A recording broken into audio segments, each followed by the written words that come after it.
You're listening to the ESO Network, your station for all things geek. Ian, look at this. What, it's a police box. What on earth is he doing here? I mean, these things are usually on the street. I feel it. I feel it. You feel it? Faint vibration. It's alive.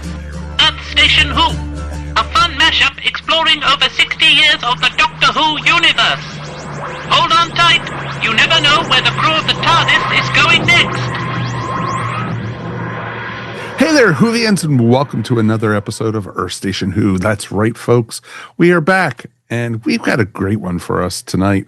We are going to be talking all about the classic Doctors, and we're going to be talking about each Doctor and their definitive episodes. And we got, a great crew to talk all about it. And we're going to be chatting, what one, stood out for each Doctor. And we're going to do tonight, we're doing classic Doctors. Next episode, we're going to be doing new series Doctor Who. And so the only caveat we're putting out here now is that we are not doing the Peter Cushing Doctor. We are not doing the Fugitive Doctor. We are not doing the War Doctor. So I think we're in good shape. What we saw on TV, because a lot of us came to Doctor Who in the classic era, and this will be a lot of fun to hear which ones people, did. And if we have enough time, we might even have time for honorable mentions. So we'll get into that in a minute, but let's say hey to our crew this month. Let's, of course, say hi to Mr. Mike Gordon. Howdy. How are you, sir? I am peachy keen. And yourself? I'm doing wonderful. I'm talking Doctor Who, and it's all our favorite episodes. This should always be great. Awesome. So this is cool. Let's also say hey to Mary. Hey, everybody. It is fantastic to be here. How are you, Mary? You doing okay? I'm doing pretty good, actually. Looking forward to this episode. That is cool. All right. I know. I think the world is crashing and burning, so I've just gone off into hysteria land. Just in complete denial now. Yeah, that's a safe place to be at this point. Our favorite river in Egypt, denial. So it's always good to be talking about it. And of course, Melanie Dean, how are you? I'm doing well. I'm doing very well. And I'm just happy to be here to talk Who with all my favorite people. That's awesome. Yeah. And we are joined once again by one of our favorite Whovians out there. Let's welcome Alan Siler back. Woo! Hey, everybody. Hermit flail. That is awesome. So how are you, Alan? Good to see you again. Yeah, not too bad. Thanks for having me on once again. It's always a pleasure. For those who have never seen our show before or have seen you on our show before, you want to tell a little bit about yourself? My name is Alan. I am a librarian, a percussionist, a longtime science fiction fan, been a Doctor Who fan for 40 some other years. I don't even know. And an author and a podcaster. Wow. And you still have time to sleep and eat. That is pretty darn amazing. Oh, I just sleep while I do those other things. Okay. I podcast in my sleep. Trust me. Sleep. It's like I do that too. It's called restless leg syndrome. Well, That is awesome. That is awesome. Well, folks, we're definitely going to have a fun time tonight. We definitely would love to hear from you guys. So please write us anytime at feedback@earthstationwho.com. And if you get a chance, hit the little button below if you're watching us up on YouTube and like and subscribe. We would definitely appreciate it. And that's, how our algorithms are working. We're going through right now and redoing our YouTube page, putting keywords in, putting descriptions in, so more Whovians can find us. So please get the word out. We would really appreciate it. And if you're listening to the podcast, thank you for being with us for all this time. We do appreciate you. And you know what? Give us 5 stars. We would even be more. And subscribe. That even's plus. This is all good. So we do actually have a little bit of Doctor Who news. Just came out this last week. And, I was waiting for it to happen right after we recorded tonight. But, we got lucky. The Whovian gods were looking at us.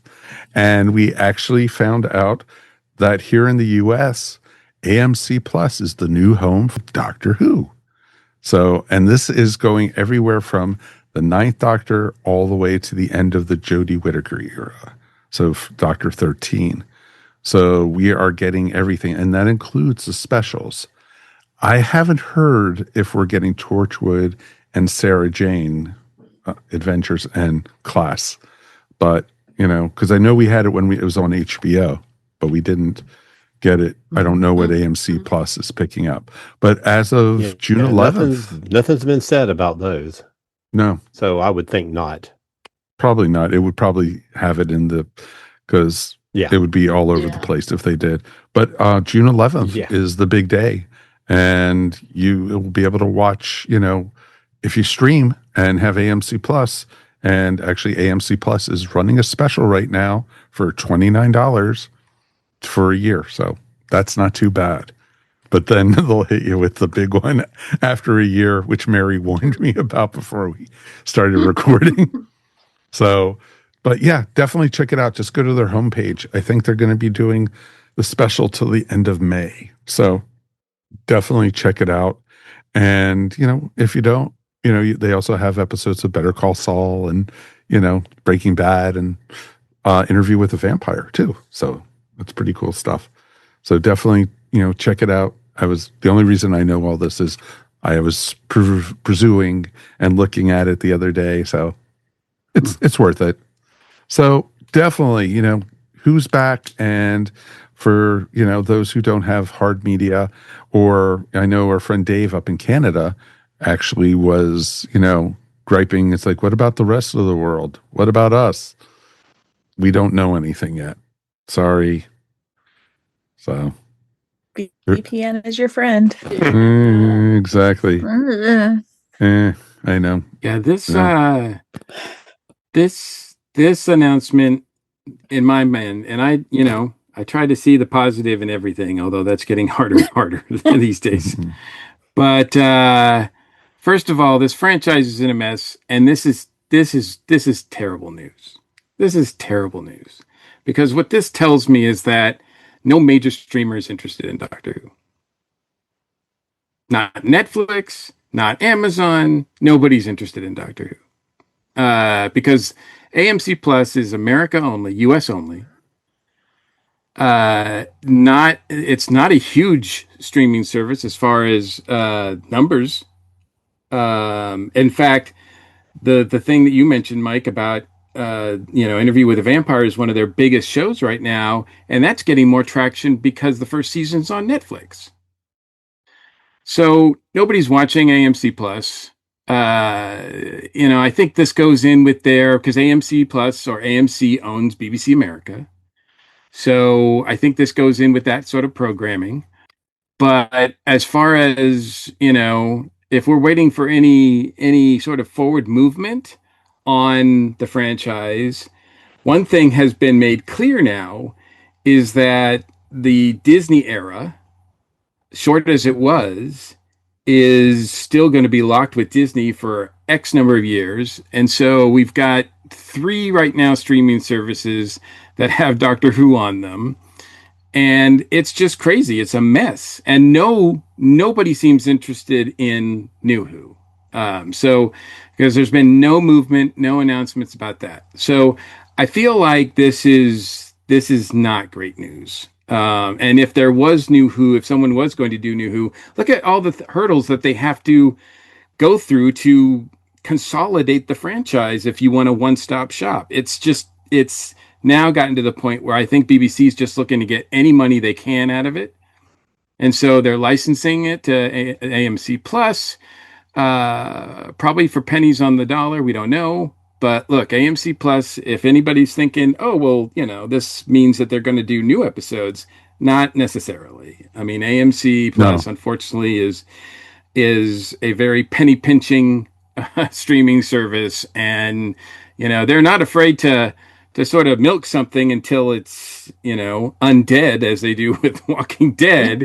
But maybe if Doctor Who has zombies, there might be something. That's the answer. I just I saw the news about this, and I was just like, this is not good. I mean, look, do I have to buy another streaming service? Even if it's $30, do I have to buy another streaming service just to watch all of New Who? That's terrible.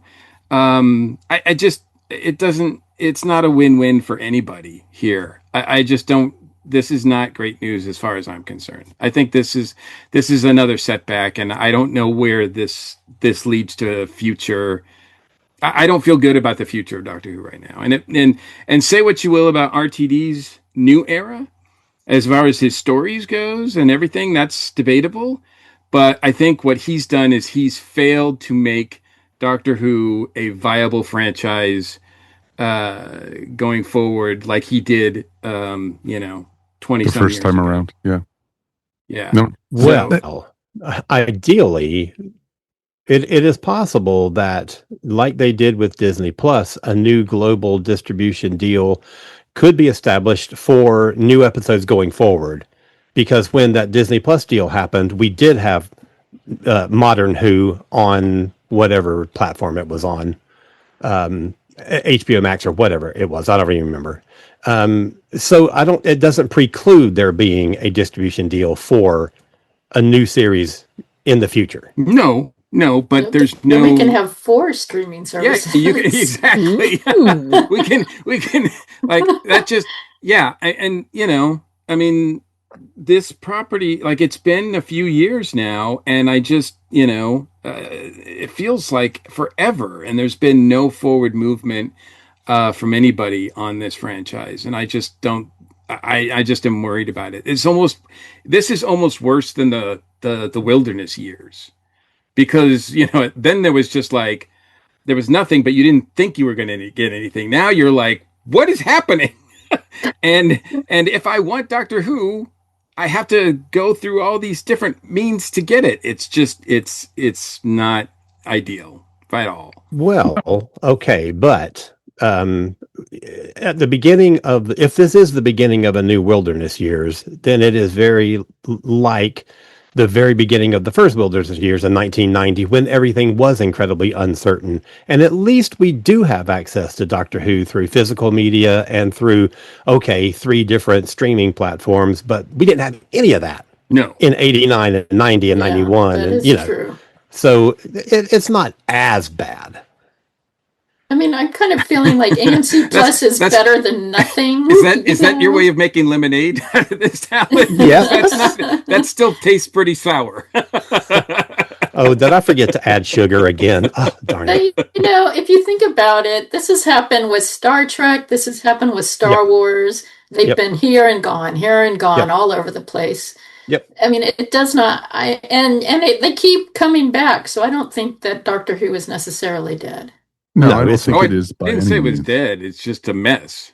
It is a mess. It is, but it's the same thing. I when agree with you. It's a mess. New series was on HBO, and then you had the new episodes on BBC America or other platforms. So it just all depended where you were watching it, and it's for right now it's the same, but at least people who don't have access to the physical media will be able to, if they have AMC, they'll be able to see it. And so it's better than nothing. Yes. But it is a mess. I agree completely. Yes, they'll have to pay to see it. They'll have to pay, if they don't get it before the end of the month, they'll have to pay $80 a year to see it.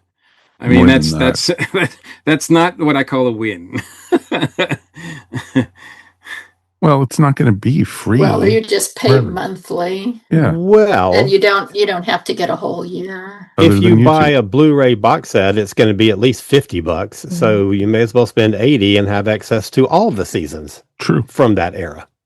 I keep trying to spin this, man. We're spinning it and it's out of control. We're trying to help save you money here on the podcast also. So, we come to you from all angles. It's really good. Speaking of that, let's take a quick break and then we'll get into our Doctor Who favorite stories.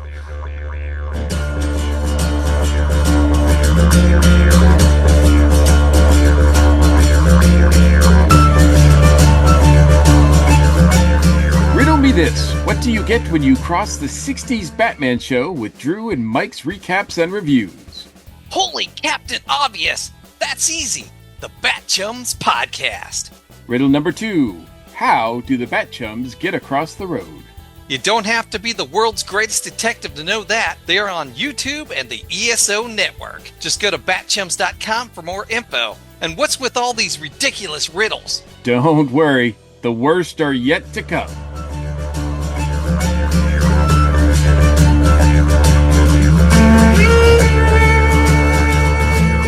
Welcome back. Now we are going to jump into classic series Doctor's definitive episodes. All right, we're going to start Doctor 1, William Hartnell. And, let's start with Melanie for the first. And what was her first Doctor story? Funny enough, it for me is the Aztecs, because it was the first one I ever watched of him, and it instantly I kind of got him at that point, from hitting the ground running, and I'm like, oh, I like this guy. He's kind of little.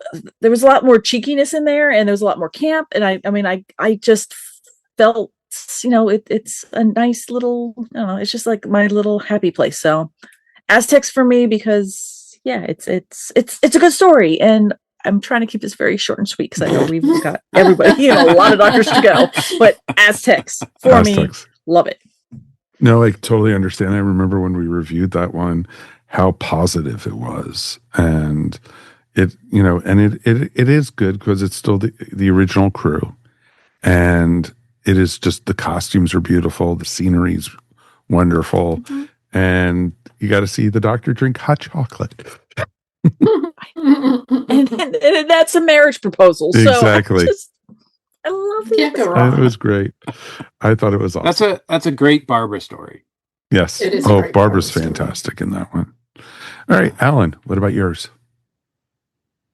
Okay, so for all of my picks, I had to go with not necessarily my favorite, but the one that I think best represents each Doctor and each Doctor's era, but also reflects who, the greater character of the Doctor is. So you see, characteristics of the entire Doctor in each story. So my pick is the Romans. And the reason is, it's great performances from the whole cast. And another thing is which Doctor and companion pair up each story is, because some are more iconic than others. And I think that the Doctor, Ian, Barbara, and Vicky is the best first Doctor team.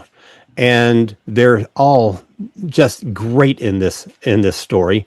Especially Hartnell, because Hartnell loved doing the comedy scripts. And like a couple of other ones, this is a 4-parter. It's 3 parts, basically comedy, and then the last part gets really dark and really serious. It's a historical, which is very emblematic of the first Doctor era. They did lots of historicals. It's an excellent script with some incredible dialogue. And it's just the strongest group of companions, I think, that the first Doctor era presented. So that is my pick. Nice. Very, very nice one. It's a good story. I remember before I even watched it, I read the Target book of it, and it was good. Yeah, that's great also. Mm-hmm. Yeah, we haven't. All right. I've not seen that one. We haven't reviewed it on the show yet. Nope, not yet.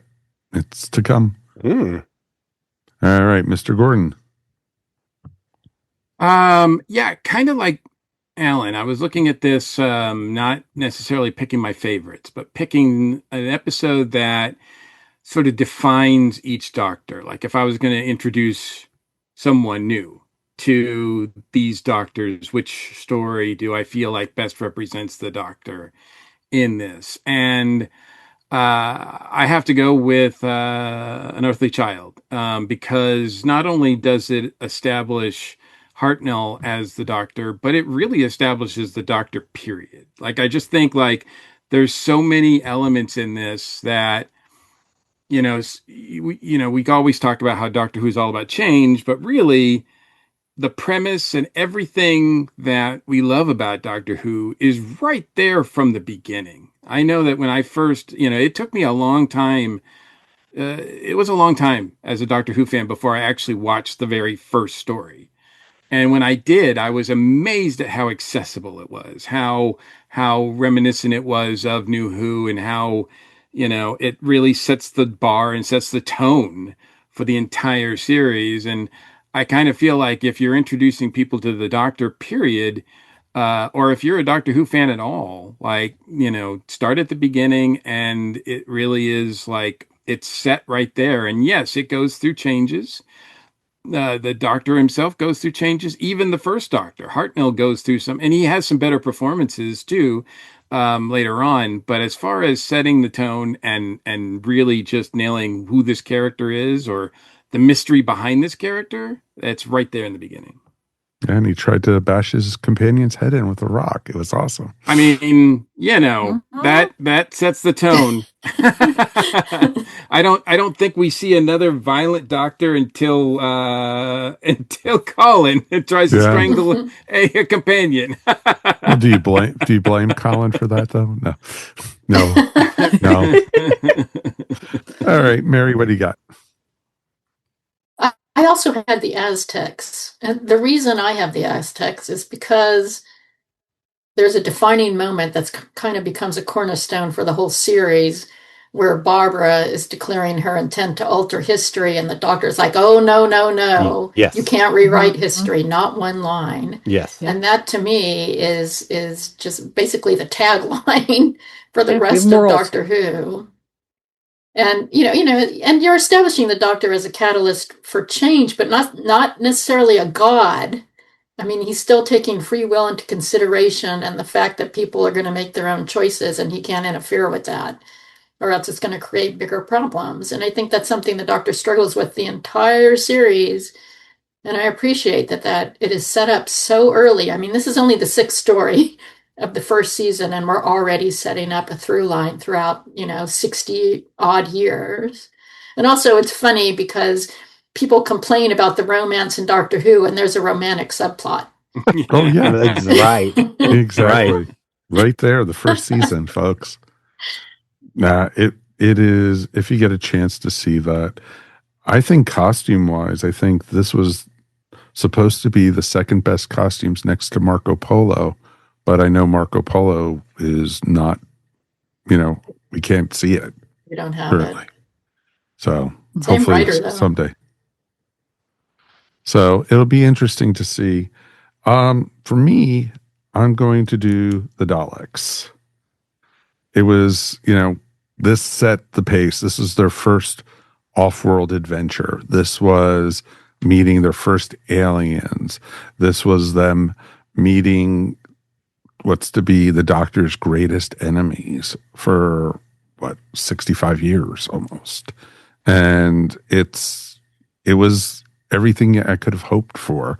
And it's interesting because, you see the story and you've seen bits and pieces of this whole story over the years taken from it, them going through the caves, the monsters in the caves, and it was awesome. It was just a great story. And the Daleks were just so evil in this. There was no redeeming point for these creatures. And it was just, and people fell in love with it. And I think this storyline actually cemented Doctor Who, at least for this era. And, because they were like, oh, is it an educational program? Is it going to be a science fiction? Because I remember in watching Adventures in Time and Space, they were like, no bug-eyed monsters, no, for the, requirements for the show. And they come with salt and pepper shakers, basically. It was pretty awesome. And the Daleks, it became a classic right away. And I could see why. And, these were one of the monsters that, I've heard people who watched it live were like, I was so scared of them, I was hiding behind the couch, type thing. And I could see the scene where the first time they're introduced and you see Barbara's reaction to seeing them, because you're seeing it from the Dalek point of view, is just amazing. And Hartnell is, already being manipulative. He was doing it in the first story, what Mike was talking about in An Unearthly Child, but even more so in this, he wanted to explore the planet. So he basically shut the TARDIS down. And, it was, basically the Daleks were just on this planet because of the Doctor. They saw there was a whole universe out there, and they then became the conquerors that they were and everything. So we have the first Doctor to thank for that. Whoops. Yeah, exactly. So it's pretty awesome. So any honorable mentions for the first Doctor before we move on to Doctor 2? Master Plan. I have always loved Dalek Master Plan, and now that we've got another new episode that's recently been found, that just adds to how fantastic that whole story is.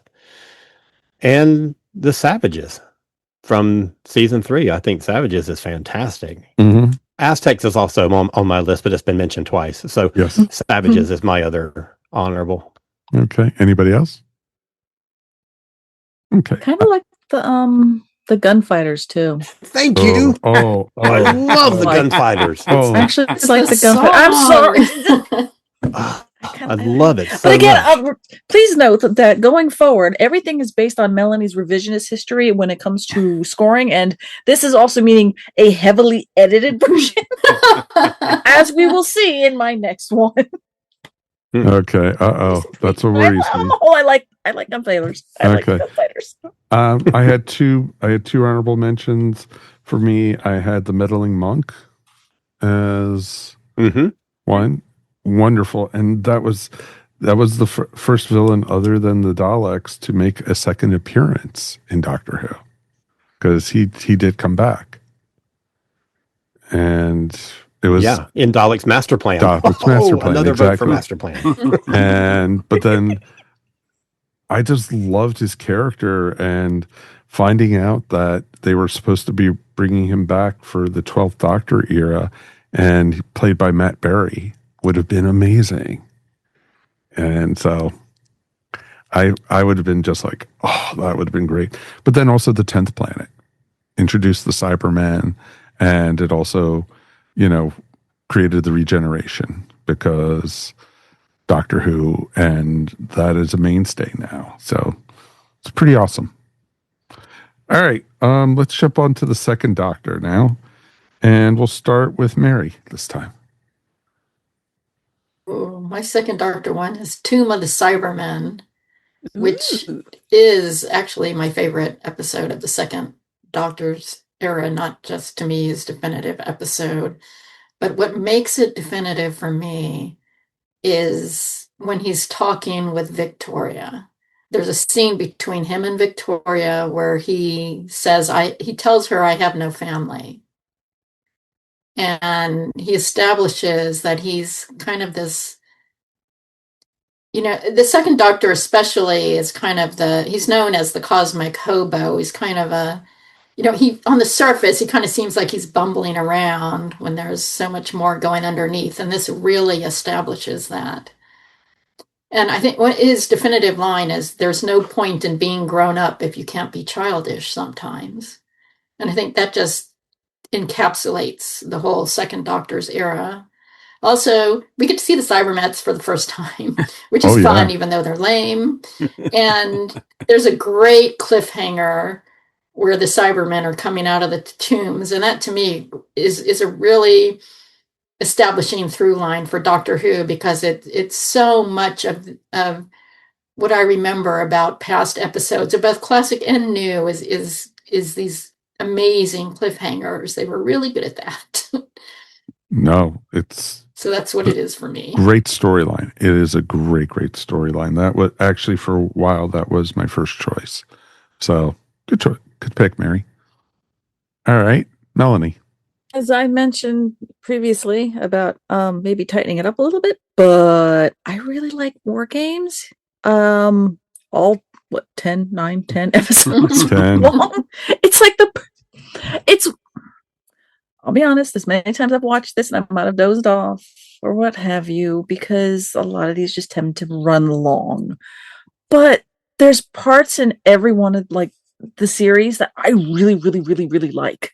So I know a lot of my things are going to have like this asterisk of, but don't you rate this low because it's so long? Yeah, but again, it's got more peak Jamie, peak Zoe. I even liked watching it in color when they colorized the damn thing. But there's parts again, so yeah, I'm terrible, but I liked war games. All of it. Awesome. No, it's it's wonderful. It's one of my favorites. And I like, how they, with the new version of it, the remastered version, how they hinted that the master was involved and everything, trying to red. Alan's like, no, they didn't. No, they didn't. No, they did. Yeah. Oh, I know they did. You just didn't like it. I loved the war games in color, but not that part of it. Okay. Anyway. That's from Trinket. Yeah. What do you got? Okay, so me? Okay. My pick is another long one. And for all of mine, I tried to stick to 4 parts, or in one case, less. But mine is The Invasion. And it is an 8-parter, but again, it represents the best TARDIS team from this era, and that is the Second Doctor with Jamie and Zoe. Mm-hmm. It's a really good Cyberman story, and the Troughton era is kind of thought of as a great era for like monsters, and the Cybermen were the big threat, like the Daleks were in the first Doctor era.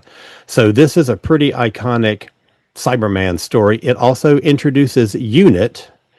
It has incredible performances from Patrick Troughton, and it's this great suspense story. Like, you don't even know that the Cybermen are in the story until the cliffhanger of part 4. But everything builds up with this like subterfuge and all this like intrigue, and it just ramps up, and there's something going on. Of course, back in those days, you didn't have titles like, Attack of the Cybermen Part 1. You didn't know how long things were going to be. Every episode was its own, was its own title, and you had no idea if this story is going to be 1 part or 10 parts or 55 parts or whatever. So it keeps building the suspense and the tension throughout these 8 episodes, and man, it is so good, so good. No, it's one of my favorites, and actually, I might as well jump in with mine because it was the same episode, The Invasion. There you go. And because it was interesting, because I was thinking the war games, I was thinking Tomb of the Cybermen, and I was even looking at, Enemy of the Deep. I was going through, because I just love the Patrick Troughton era, and Jamie is my favorite companion of Doctor Who, period. And Frasier was just wonderful. He put up with so much that Patrick was doing, and being accepting a guy from the 18th century, literally seeing flying cars, seeing monsters, seeing all these things. And I agree with what Alan said. This is the best TARDIS team for The Invasion. The Doctor, Zoe, and Jamie were just amazing. Jamie was always the hero, charging in, not going, Doctor, what is it? He just accepted whatever the Doctor said. Oh, they're Yeti. Oh, they're Cybermen. Oh, they're, all these things. And it was just pretty awesome. And Zoe was just wonderful. She was in some ways as smart as the Doctor was, and she knew it, but she didn't rub it in anyone's face. And having, the Cybermen coming out of the sewers was just so frippin' cool. And, like Alan said, you not knowing, if you didn't read the synopsis, you did not know that the Cybermen were going to be in this story until the end of the 4th episode. And it was just wonderful. And then having, the Brigadier this is his second appearance, but you also got Benton, and this was the groundwork for the Third Doctor era, folks. This is, you could have easily put Pertwee into this one. And it was awesome. And I just loved every second of it. It was pretty cool. All right, Mikey G. I went with Invasion. Well, dang. I mean, it's if I'm not mistaken, it's the first time Doctor Who goes to 8 parts. And I feel like it unlike War Games, which I'm not ragging on, so excuse me, no, I'm not ragging on it. But I feel like in some ways that there's some spinning of the wheels in that one. I don't feel that way in Invasion. I feel like, as Alan pointed out, sure, it could be tighter, but I feel like there's enough interesting things there. And, when the Daleks were seen on the streets of London, that was kind of cool and everything, but that did not instill fear in me. But when those clips of the invasion of the Cybermen in front of St. Paul's Cathedral and in other spots, there's something about them that and I think, to your credit, Mary, that it's because it's established that they are a creepy villain, period. So we've already seen that they're creepy, but now they're on Earth, and the build up, the megalomaniac, the fact that, that's this electronics company that's trying to control things. That doesn't happen today at all. Not at all. I was going to say, it's just as relevant as ever. As Mike pointed out, it's one of my favorite TARDIS teams with the second Doctor, Jamie and Zoe.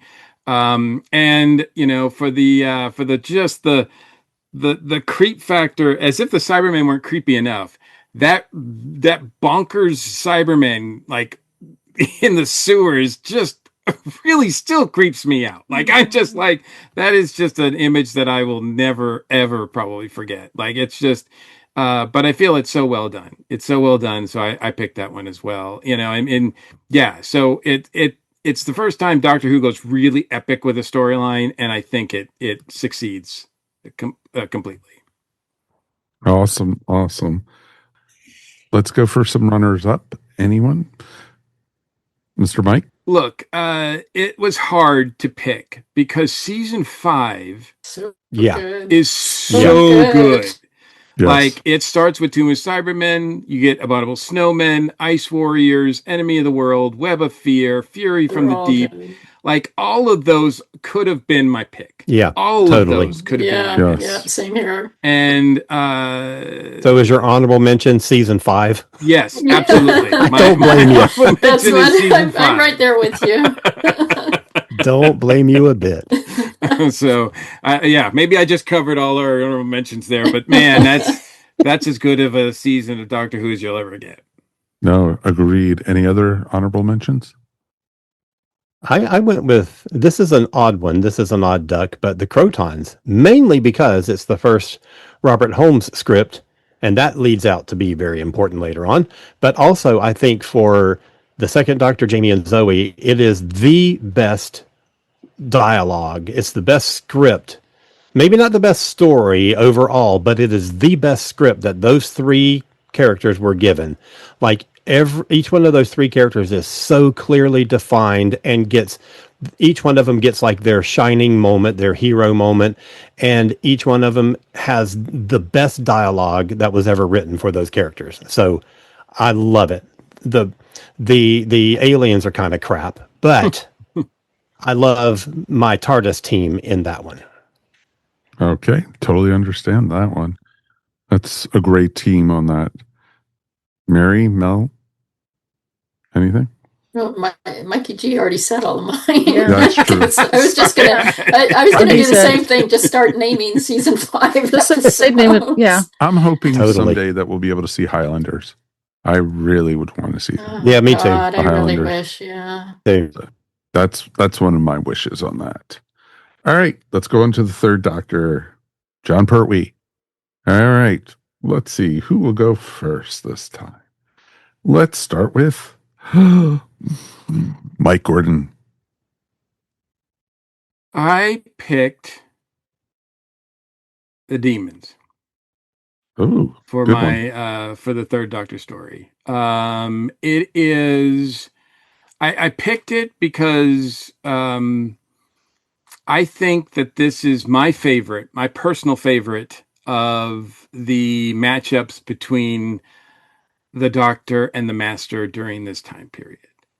And I think, you know, Delgado did such a beautiful job as the Master, and they had this great chemistry, Pertwee and Delgado, that, and it really, like, and this is one of those stories that's kind of more like a Hammer horror movie plot, but yet it's the first time I can recall. Now, you guys can correct me because you know your history more than I do, but it's really the first time I think where we've got like sort of this sort of supernatural element, even though there's aliens, because there's aliens, but there's this sort of weird creepiness into it, and Unit's great in this, of course, too. But really, the bottom line is that if I had to pick my favorite Doctor versus Master stories, this would be right up there, and that's why I picked this one. Got it. All right, let's go with Mary. I chose Spearhead from Space, which is the first third Doctor story. But the reason I chose it is because he's established for me as the Doctor almost right away. He spends a lot of the first episode either unconscious or incoherent. but when he shows up in full costume, he kind of comes out of the mist and meets Unit, or the disabled Unit convoy, and just takes charge, takes over, has immediate authority. And I'm like, yep, that's the Doctor. Absolutely. He just nails it. And it's such a defining moment for me, for Pertwee. I always think about it. I mean, there's tons of great stuff to love about this episode, and a lot of firsts, like it's in color.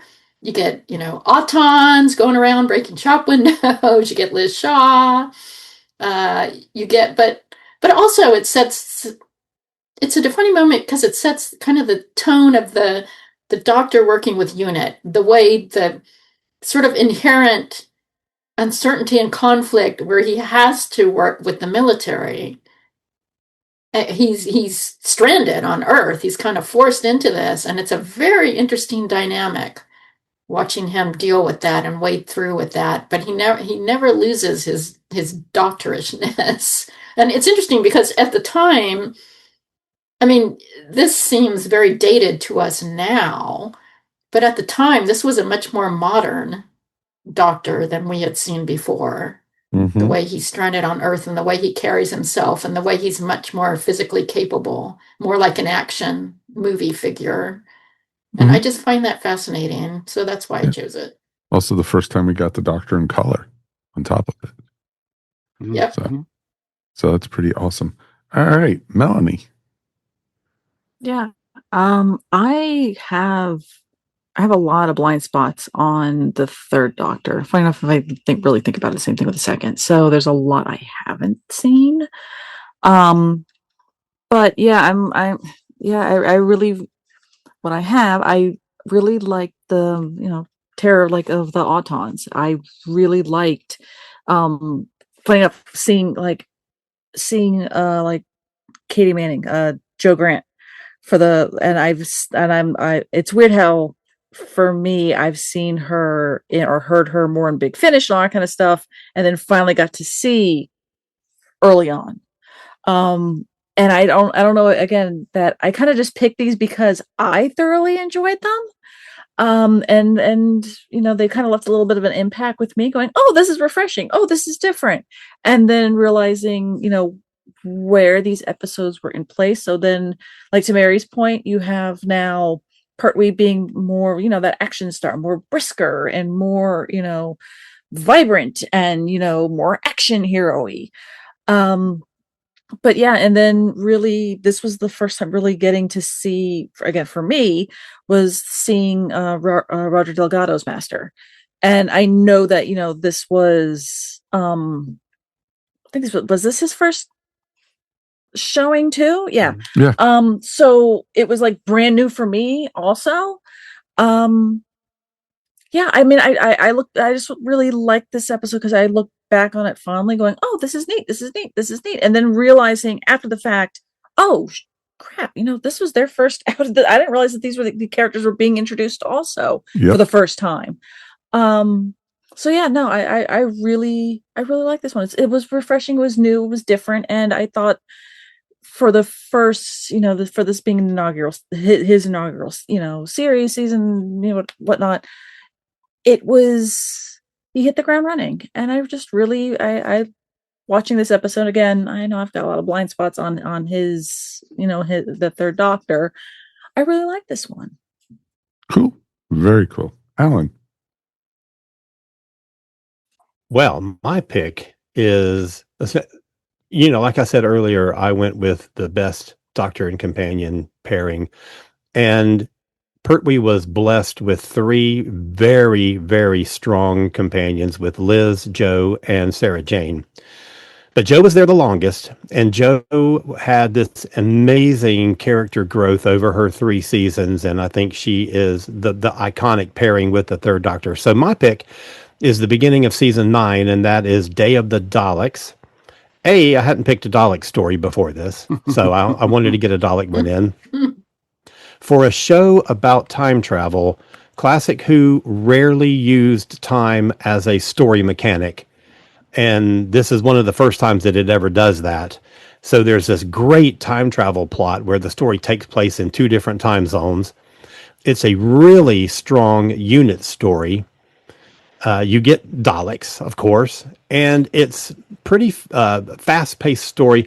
Now, the production is a little bit limited because of budget. They only had 3 Dalek props, so some of their battle setups are a little weak.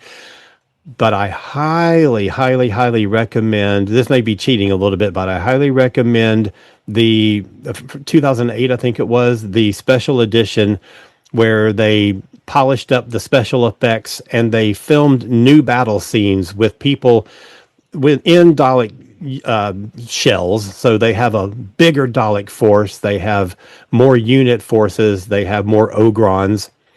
And it's improved. The pacing is improved. They add a little bit of new music scores and stuff. And it just ramps this story up from what I think is one of the best Pertwee stories to one of the best Doctor Who stories. So, Day of the Daleks. Awesome. I'm going to do for mine, I'm going to do the Silurians. It was an amazing story from the first season of Doctor Who. And it's kind of creepy because the first time I watched it was during COVID. And, with the virus that they put out that was spread and taking out everyone, slowly but surely, it was so creepy. And, I had seen the Silurians at that point already in the Peter Davison era and was like, oh, okay, that's the Silurians. But these Silurians during the Pertwee era was just amazing. And I was impressed. And then the final scene where the Brigadier, literally blows them up. And the Doctor was like, because the Doctor was trying to help them, and he was guaranteeing peace between humanity and the Silurians, and it ended up the Brigadier went behind his back and said, no, we can't have that. There's a chance they can do worse to humanity, and he blew him up. And the look on the Doctor's face is like, oh, is this going to put a wedge between the Brigadier and the Doctor? And it was just great. And I love Liz Shaw. She was awesome in this episode, trying, working with the Doctor, trying to figure out the cure for the disease. And it was great. I highly recommend this one. Any honorable mentions? That is a good one. Green Death. Yeah. Evil That's a good one. corporations polluting the environment. The little That is glowworms. that is so Pertwee era. Mhm. Yeah, absolutely. Yes, I also very. one of my honorable mentions was Inferno. I loved Inferno. I'm surprised Yeah. nobody picked Inferno. Yeah, It I was my almost second did. choice. Yeah, Yeah, I I almost almost did. did. I came Yeah. really close. And it's interesting because I kept on thinking, like with Inferno, it was like, oh, alternate universe. Instead of the bearded Spock, you actually had the Brigadier without a mustache and the eye patch. You know, That's right. which was just That's awesome. right. And then everyone was turning into werewolves. As you I do. have a soft spot for Invasion of the Dinosaurs. I love that story. It is great. So I was that if I had to pick a personal favorite, I mean, I know it's padded. I mean, it shouldn't be 6 episodes, and you know the special effects, but still, it's dinosaurs, and it's Doctor Who and dinosaurs, and I always thought it was really fun. So I have a soft spot for that one. You just wait till that season comes out on Blu-ray. I guarantee you there's going to be great dinosaurs in it. I just know that's what they're saving up for. They're saving their pennies. I their mean, pence. I would, you know, that would help things a lot. Yeah. They'll, but they'll you know, contact ILM and get real dinosaurs put in there. Right. yeah. So Yeah. My top pick would have been the Sea Devils because I think it is as close to a perfect story as you can get. The only reason I didn't pick it is because Unit is so iconic in the Third Doctor era, and the Sea Devils is a military story, but it's not Unit. Unit is not the organization that the Doctor works with in that story, and to make it emblematic of the Third Doctor era, something that definitely sums up the Third Doctor era. Unit has to be part of it for me. And so Sea Devils, even though it's my favorite Pertwee story, gets knocked down to second place only because it isn't Unit in the story. And then my other honorable mention is Carnival of Monsters, because it's bonkers and amazing. No. Then you also what couple other honorable mentions, of course, Planet of Spiders. Then you also had another one was, of course, the Time Warrior with the first Sarah Jane Smith, and also introduces the Sontarans, and that was always awesome. And then I'm going to put it out there. I love the Three Doctors. I had fun with it. And, you know, it's, you know, what they could do with Hartnell and everything in it, just having him up on the screen because he was so sick at that point. But the interaction between Pertwee and, you know, and it was just awesome. And, you know, Troughton was just, I loved it. And then, you know, I love that the two doctors didn't like each other because, you know, you're running into yourself and, you're seeing parts of yourself that, oh, I'm like that. Oh, is that me? You know, type thing. So it's pretty cool. All right, let's get started now with Tom Baker, the Fourth Doctor. All right, I'm going to go with Alan first on this one. This was hard. A, it's the longest era in the history of the series. B, there are so many classic stories. So I had like 15 number one picks and I had to narrow them down. So I went with a kind of a different one, and I went with Seeds of Doom because it's a 6-parter, but the story divides up into basically a 2-parter and a 4-parter. It's kind of an epic story of alien invasion that is told across 2 different continents. It's got that iconic pairing of Sarah Jane and the Fourth Doctor. And Unit, even though the Brigadier's not there, Unit is involved. And it's got a really, really interesting alien that we haven't met before, and on TV at least has never reappeared. But it was an interesting play on the whole, like, Day of the Triffids kind of monster movies of yore. And some of the special effects in it are phenomenal. That last, like in the big battle between the military and the overgrown crinoid monster, where it's like basically trying to eat this manor house, and they're like shooting things at it like it's King Kong on the Empire State Building or whatever. Those model shots of that monster are so good for 1970, whatever it is, 5 or 6 or whatever. Unbelievable. So that whole story, and plus Sarah Jane is just a flippin' icon in that story. So that's my pick. Awesome. All right, Melanie. How dare you make me pick one episode? I know. That is very hard. I mean, this was so hard because honestly, it's like my favorite Team TARDIS ever is the Fourth Doctor, Sarah Jane, and Harry. And I mean, I absolutely adore them. But Harry wasn't in there long for me. Yeah. So I was like, okay, where am I going to go with this? Because to Alan's point, there's so much to choose from.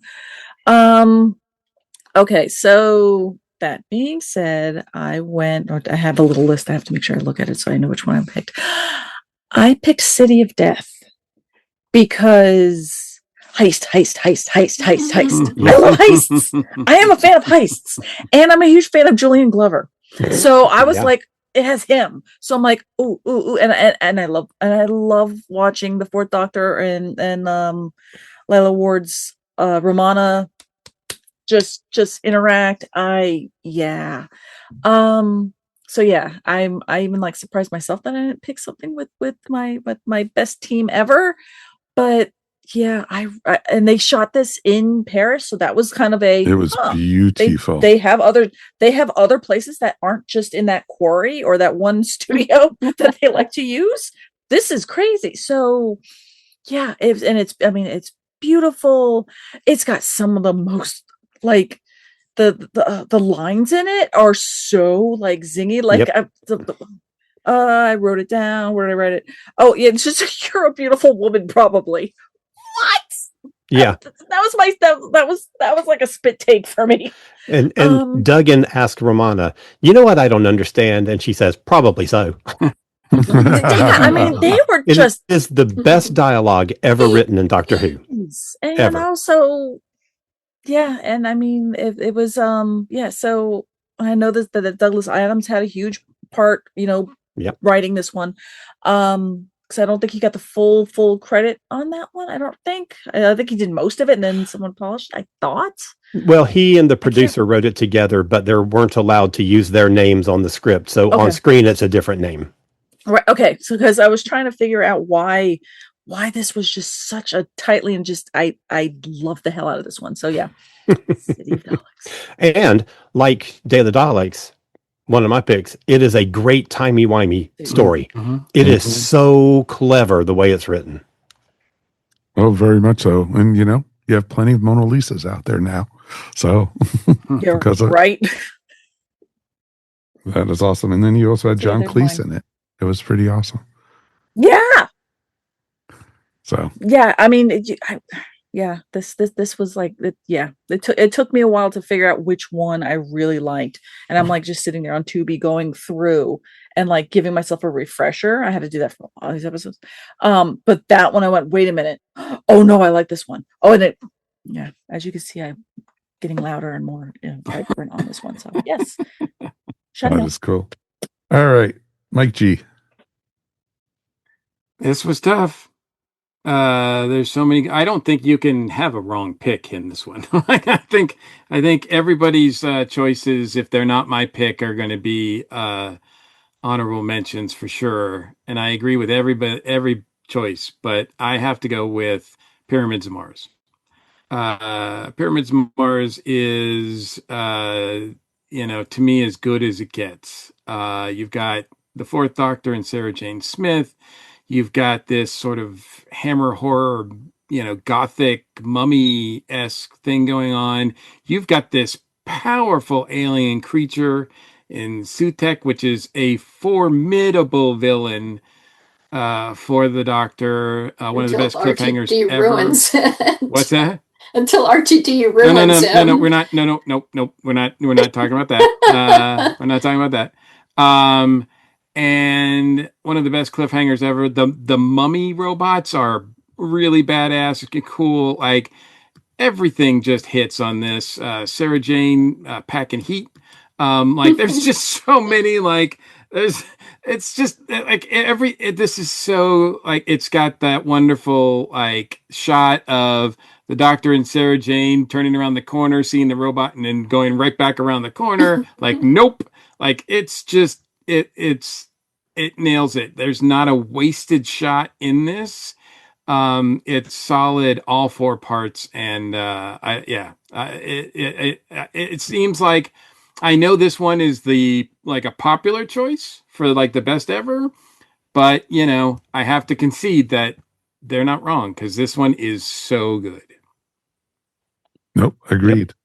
Iconic. It was so that episode almost felt like it was almost in some ways like a reboot, and for the series, it felt like it was more cinematography wise and just more dramatic, and I felt like it was a movie. Yeah, exactly. Yeah, when you watch like if they made like if the 70s, if they said, you know what, we're going to make a Doctor Who movie, right, just at the middle of the season or whatever, and put this in the theaters, I would go and watch this in the theater. Exactly. Oh, yeah, Even having Tom in the TARDIS, and you see him, but he's looking down, and he's wearing the big floppy hat, and he looks up, and it's just amazing. It's just everything about this is great. And so I could definitely see why. All right, Mary. I also chose Pyramid of Mars. But I mean, the thing is, I just adore Gothic horror Doctor Who. It's like the best era. I love Philip Hinchcliffe. I love the Hammer horror movie feel. It's so much fun. They do it so well. Tom Baker is perfect in it. And but one scene we haven't talked about that I really loved was when he takes Sarah Jane to 1980 so she can to show her what happens if Sutekh wins. And to me, that was a very defining moment because it really brought it home. I mean, the stakes have been very abstract for Sarah Jane up until that point. But when she sees the apocalypse, when her own world is disintegrating, then it becomes very real for her and very real for us too. And I think they do it so well. And also the way Tom Baker shifts from being his charming self to just being alien with a very alien perspective. It's brilliant. It's so brilliant. I love this episode so much. And my favorite line is when the Fourth Doctor is talking to Professor Scarman, and he says, "You are a classic example of the inverse ratio between the size of the mouth and the size of the brain." And I'm like, love that line. That still pertains today. Very, very much so. The only thing with that one I always got were the mummies who were like, it was like Judy was watching it the last time I was watching it with, and she was like, those mummies, they're kind of busty, aren't they? And so, and it's like, I think they're supposed to be male. And it's like, it was directed by Russ Meyer. Exactly. My pick, there's, like you said, there's so many we could have picked from. And I'm actually going to go for the Talons of Wai-Chang. And that was my very first episode of Doctor Who I had ever seen.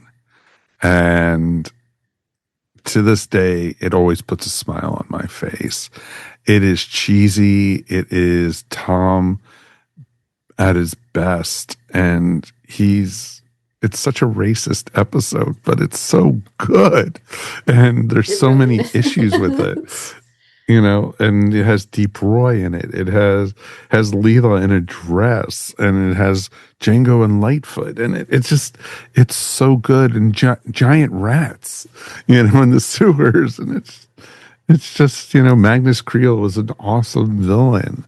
It was great. And when I was a little kid, There was, a guy with a long scarf, and there was ninjas, and there was, midgets, and there was giant rats and women throwing knives. It was just so cool. And, and to this day, it's what got me hooked on Doctor Who. So it always has a special place in my heart. So how old were you when you first watched it? Pardon me? Do you remember? How old were you when you first saw it? I was probably 7 or 8 at the time.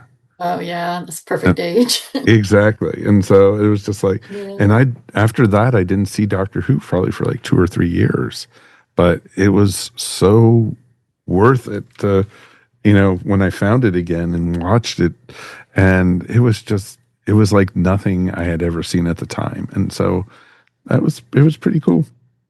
All right. Honorable mentions, kids. This could take a while. Oh my God.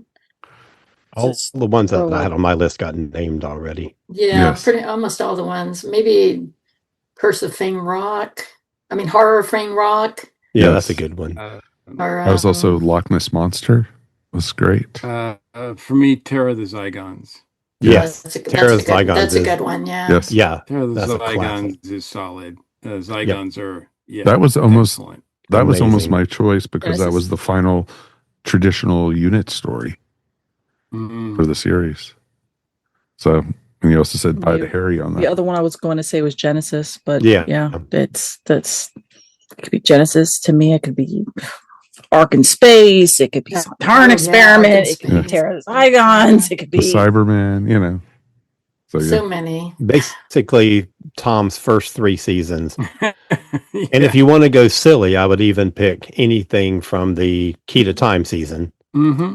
So lots to choose from. Very much so. That is awesome. All right. Let's hop over to Peter Davison, the 5th Doctor. Whew. Still got 3 more doctors, kids. Done. What's that? So we're halfway there. Yeah, I know. We got to pick moving this right up, along. We got to speed up a little bit, kids. Like, maybe be a this needs to be a 3-part. I think this might have to be a 3-parter. Yeah. All right, let's keep going. 5th Doctor. Okay. Yeah. All right, Melanie, you're first. Oh, that's simple. Caves of Androzon. I can never say it Androzon. And I picked that one because if you thought I had a blind spot when it comes to the 5th Doctor, this is the only 5th Doctor one I've ever watched. My father did not like the 5th Doctor, and therefore he instilled in Tiny Mel a not love of the 5th Doctor. Sorry, Peter. So I'm just gonna pick that one because it is good. I do like it, but I'm just not a fan of it. Okay. I don't know, it's this deep-seated thing my father put in me. So we're just gonna go with that and keep moving. No, it totally makes sense. I'm a terrible human. All right, Mike G. Yeah, I gotta admit, I'm not as high on this run as others are. So for me, this was one of those things where I was like, I don't really know, but I ultimately settled with The Visitation. Okay. I think it was a fun story.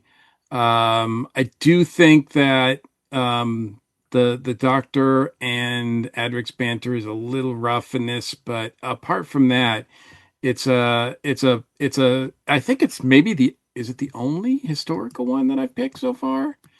And I know that I don't think like the 5th Doctor did a lot of historical ones. So I kind of like that element of it there. The Death Robot is just pretty cool. I think he's pretty cool. So I dig this.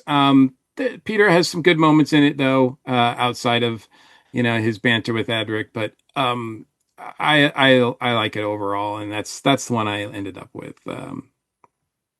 Okay, Mary. Well, Melanie, you're not alone.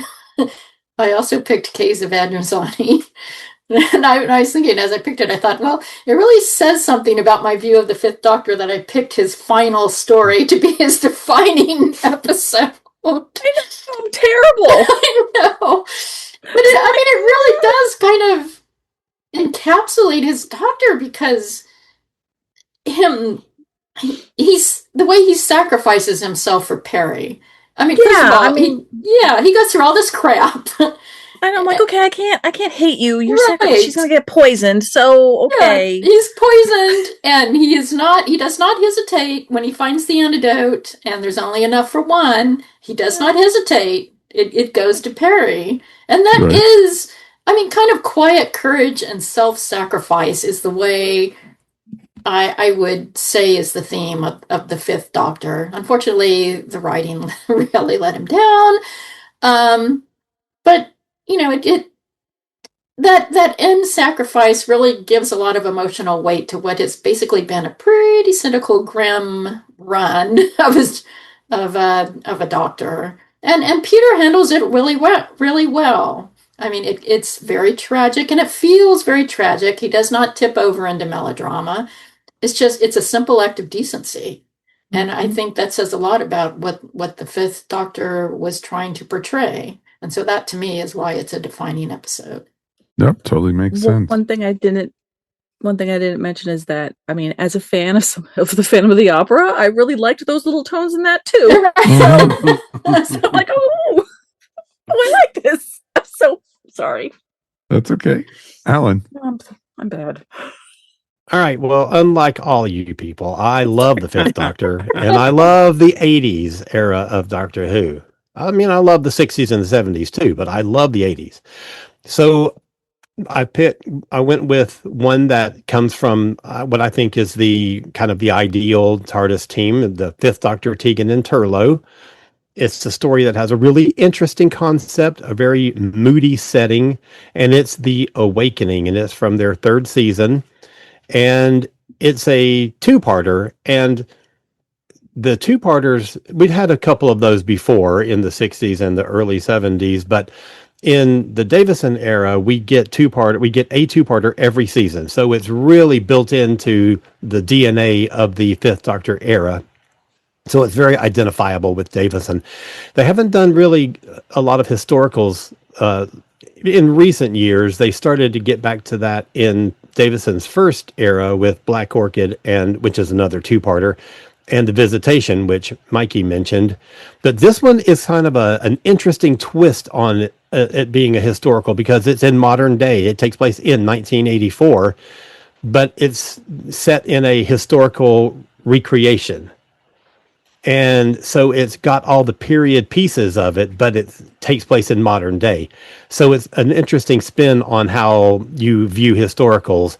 It's got a really great villain, and I think that Davison gives a great performance in this story. And it being a two-parter, it's really fast and gets to the point and gives you a solid story without overstaying its welcome.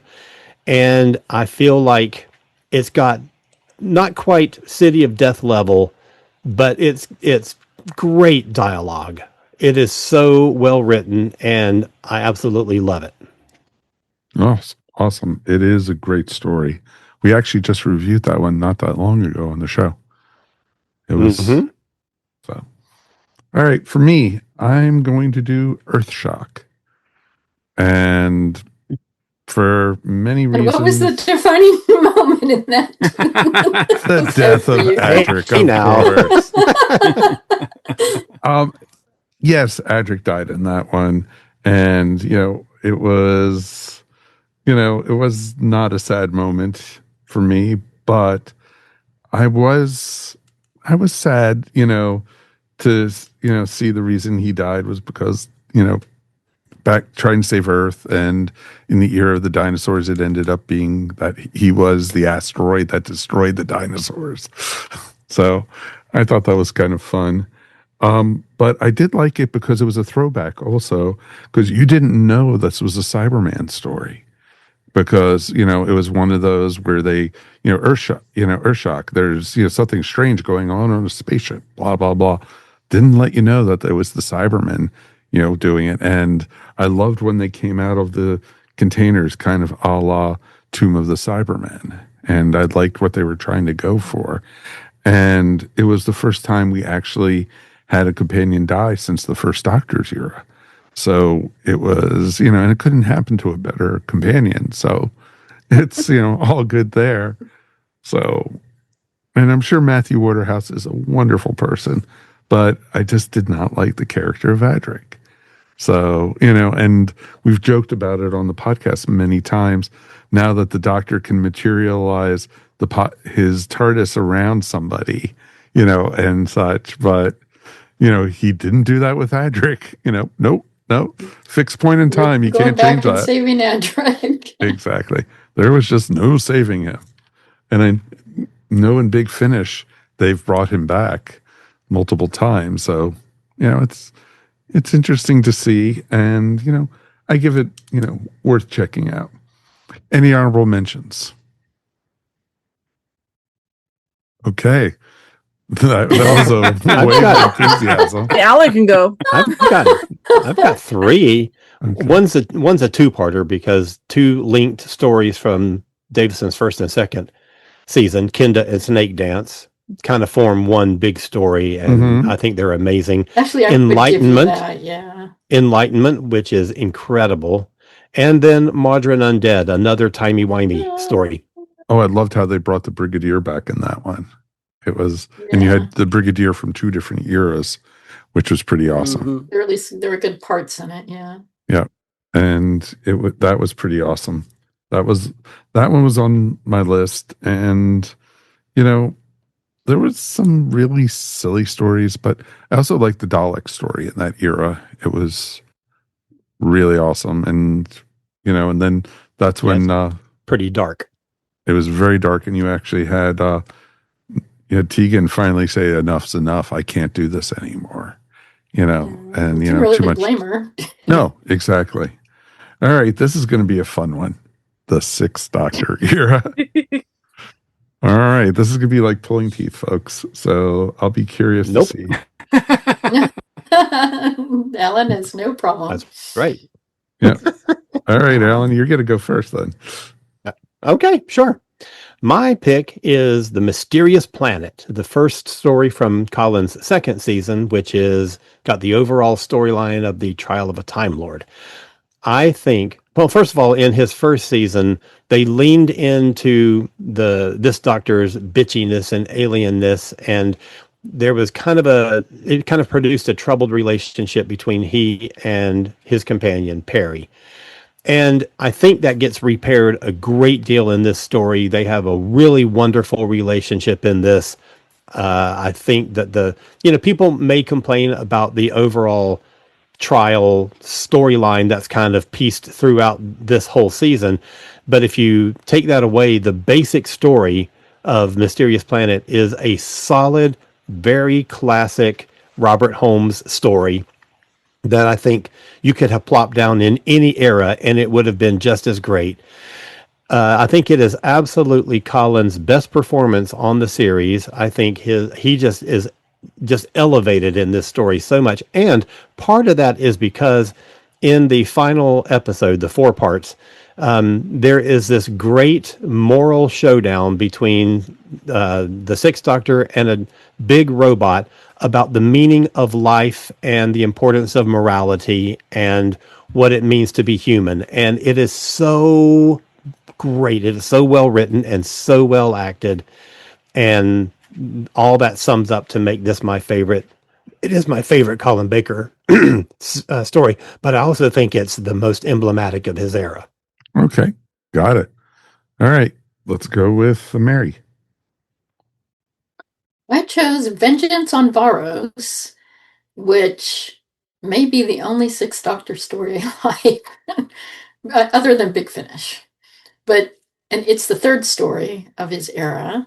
And by the way, this is not anything against Colin Baker. I just do not like the writing of this era. And also, to be fair, my choice I do think this is a good, solid story, but my choice may have been influenced by what's going on in the world right now.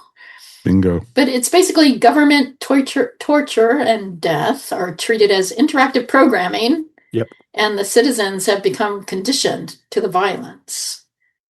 And the Sixth Doctor reacts with just outright disgust at this normalization of cruelty.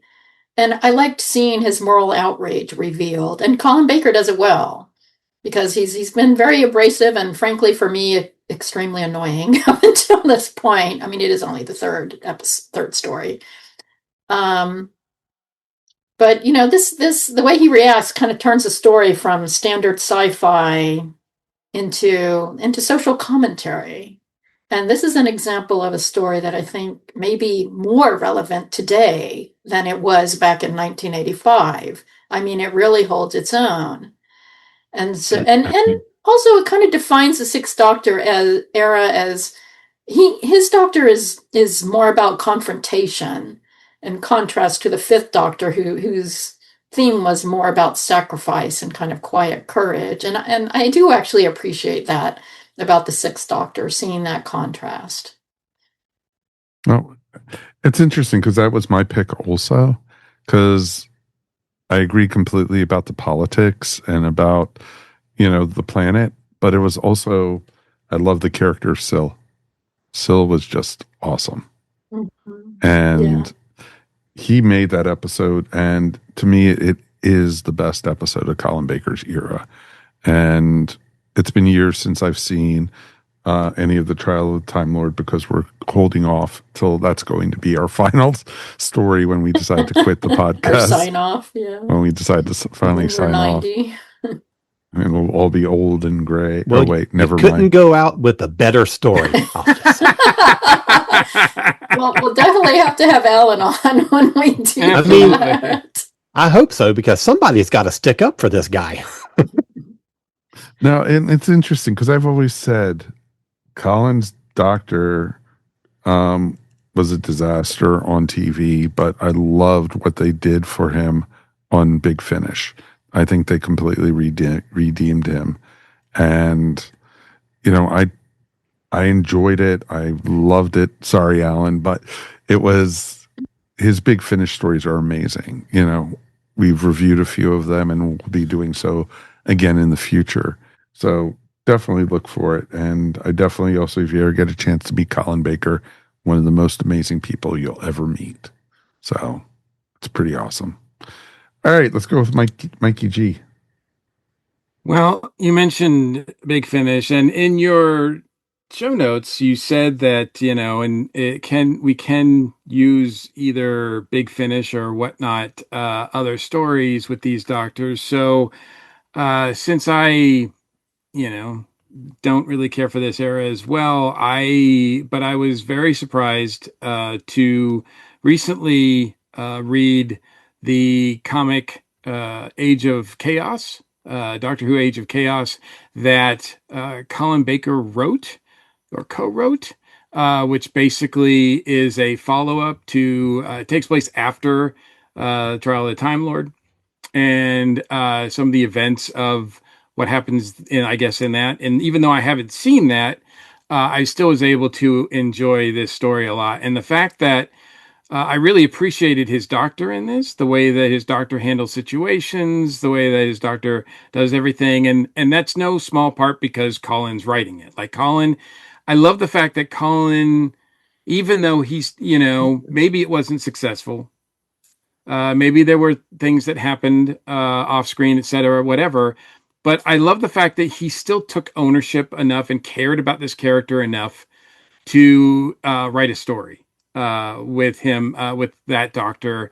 And so for the people in the video, I could show you this. And look, dinosaurs. It's got dinosaurs. So there you go. So that's always a plus. But no, this is to me like the best Sixth Doctor story that I have read or experienced. So that's the one I would recommend. People definitely need to check out. Cool. That is awesome. All right, Melanie. Yeah, again, I'm not the biggest Colin fan of what I have seen on television. I think I've seen like maybe 3 episodes, maybe. I love his Big Finish though. I didn't think that like Frobisher would be the greatest character ever written, and I love him playing against him. So like Maltese Penguin or was he in Holy Terror? Yeah, he was in Holy Terror. Yeah, in Holy Terror, thanks. But even in like I adore him in Big Finish, and not just him. Like I think we were the ones that did the Juggernauts.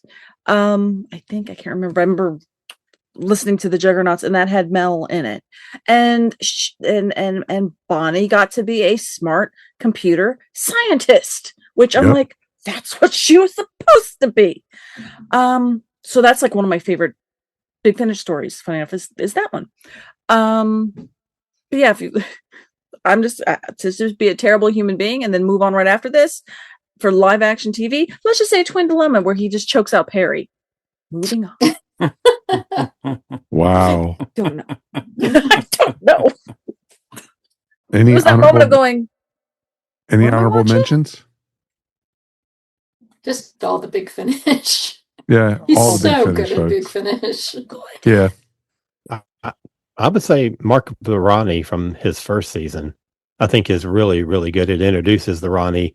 It has the Master, the Ronnie and the Master and the Doctor spend the entire story being bitchy at each other, and it's hilarious.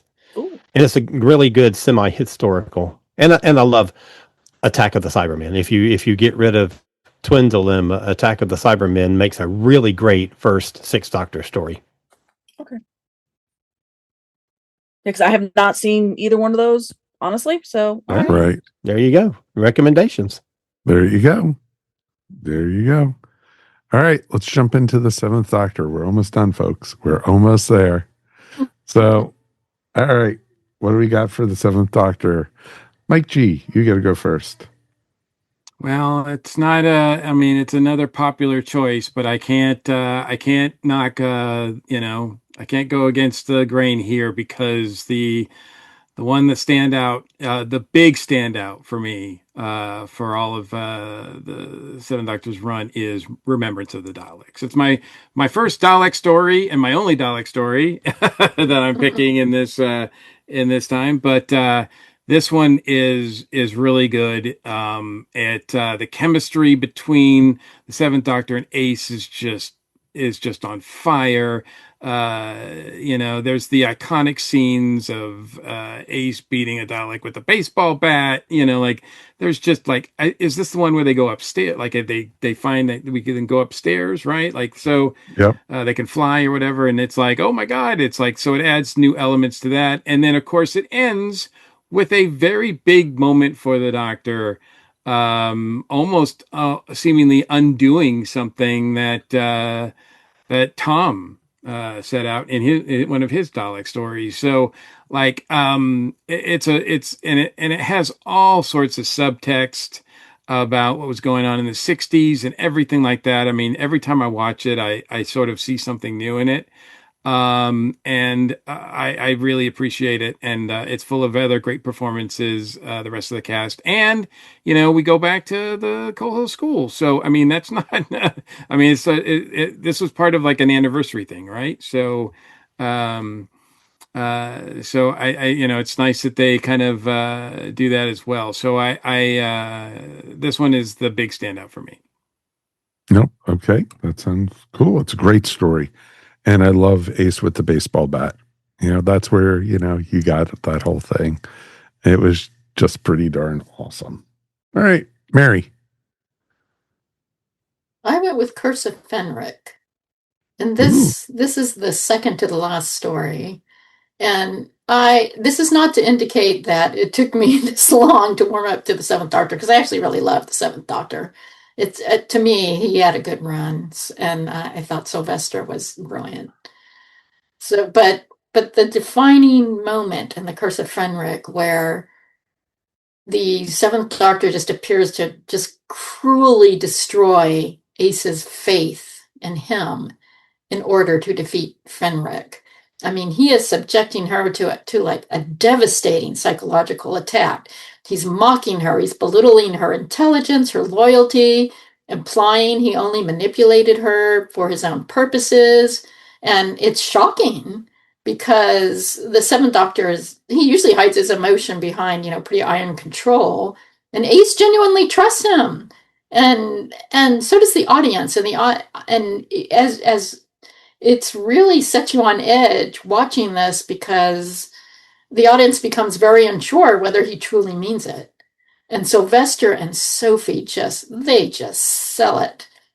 Sylvester is he's just like horrifyingly cold while he's doing this, and Ace is just heartbroken, and it elevates the story beyond adventure into tragedy and manipulation. And the Seventh Doctor is all about manipulation.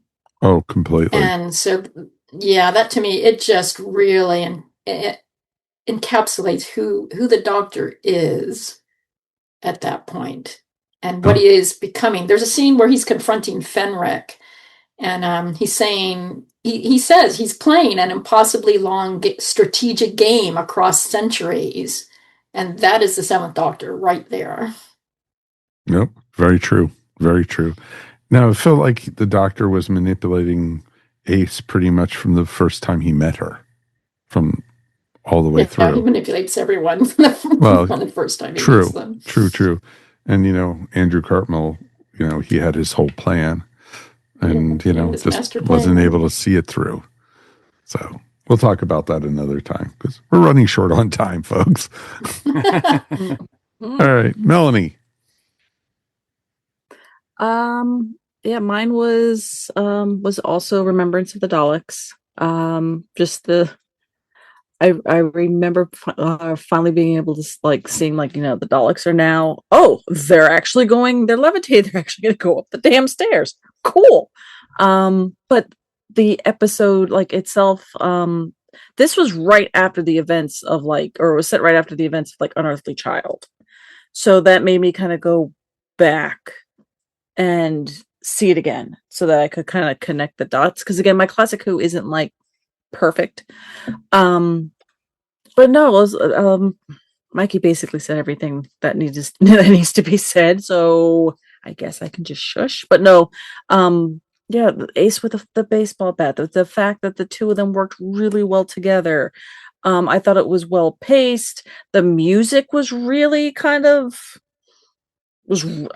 I guess lack of a better term would be aggressive, because it was really out there. But I kind of dug that because that's just that type of energy that was kind of being brought forward.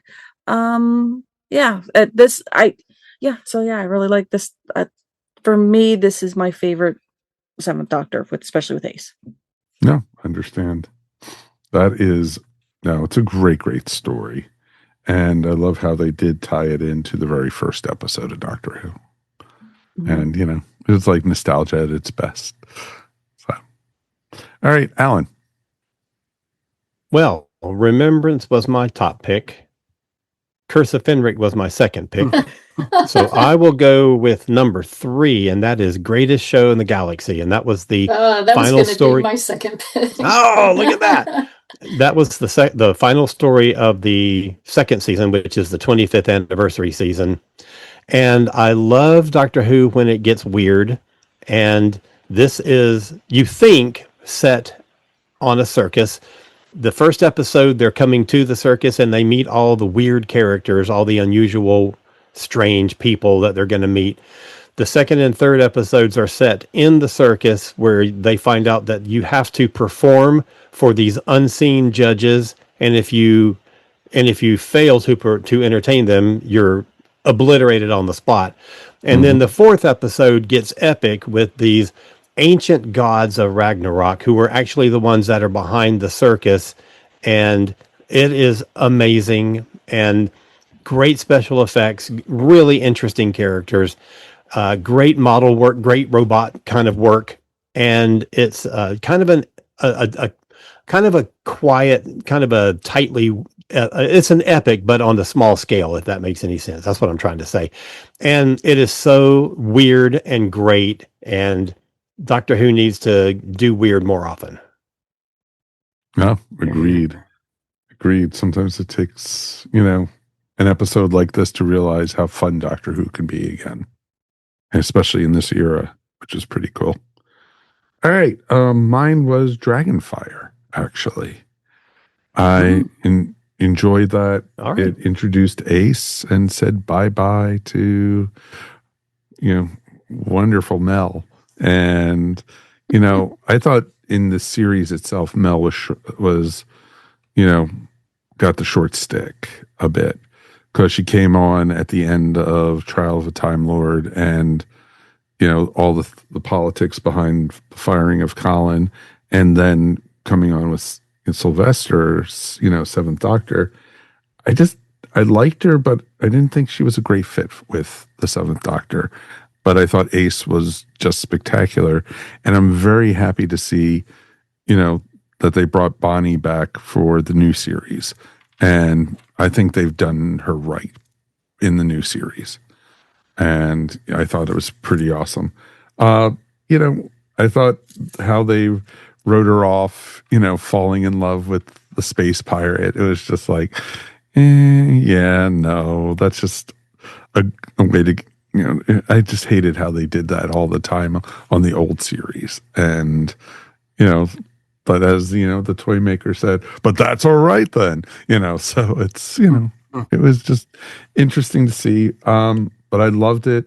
And, had the iconic scene of Sylvester hanging off a cliff from, with his umbrella. It's just like, and it's just a fun episode.